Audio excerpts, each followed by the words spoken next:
धुळे महानगरपालिकेच्या निवडणुकीच्या पार्श्वभूमीवर आज मुख्यमंत्री देवेंद्र फडणवीस यांची जाहीर सभा धुळे शहरातील पांझरा नदी किनारी असलेल्या शिवाजी रोडवर पार पडली। या सभेत देवेंद्र फडणवीस यांनी धुळे शहर वासियांना विकासाचं आश्वासन देत विरोधकांचा समाचार घेतला। बिनविरोध झालेल्या नगरसेवक उमेदवारांवरती विरोधकांनी केलेल्या टीकेनंतर देवेंद्र फडणवीस यांनी उत्तर दिले आहे। या ठिकाणी आमचे नगरसेवक बिनविरोध झाले म्हणून काही लोकांना मिरची लागली, परंतु देशाच्या लोकसभेत आतापर्यंत 35 खासदार हे बिनविरोध झाले आहेत। त्यापैकी 33 खासदार काँग्रेसचे आहेत, तर बिनविरोध झालेत म्हणून लोकशाहीचा खून झाला म्हणणाऱ्यांचे डोके कुठे आहे हे समजून घ्या। अशा प्रकारची टीका विरोधकांवर देवेंद्र फडणवीस यांनी केली। तसेच सर्व लाडक्या बहिणींना लाडकी बहीण योजना बंद होणार नाही याची शाश्वती देत जोपर्यंत या राज्याचा मुख्यमंत्री देवेंद्र फडणवीस आहे तोपर्यंत लाडकी बहीण योजना बंद होणार नाही। तसेच राज्यातील आतापर्यंत 50 लाख लाडक्या बहिणींना लखपती निधी केला आहे। यापुढील काळात 1 कोटी महिलांना लखपती निधी करायचा आहे असे देखील देवेंद्र फडणवीस यांनी आपल्या भाषणाद्वारे संबोधित केलं आहे।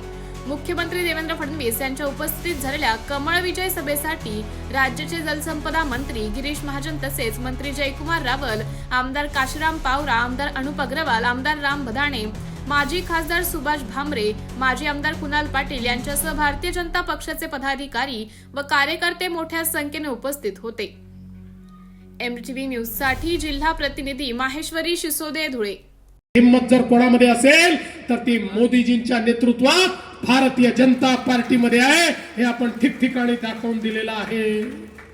आज एवढ्या मोठ्या प्रमाणात माझ्या लाडक्या बहिणी देखील या ठिकाणी उपस्थित आहे।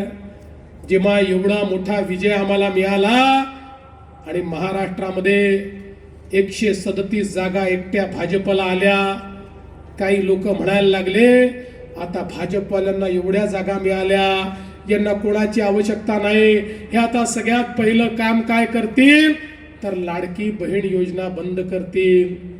1 वर्षापेक्षा जास्त झालं लाडकी बहीण योजना बंद झाली नाही।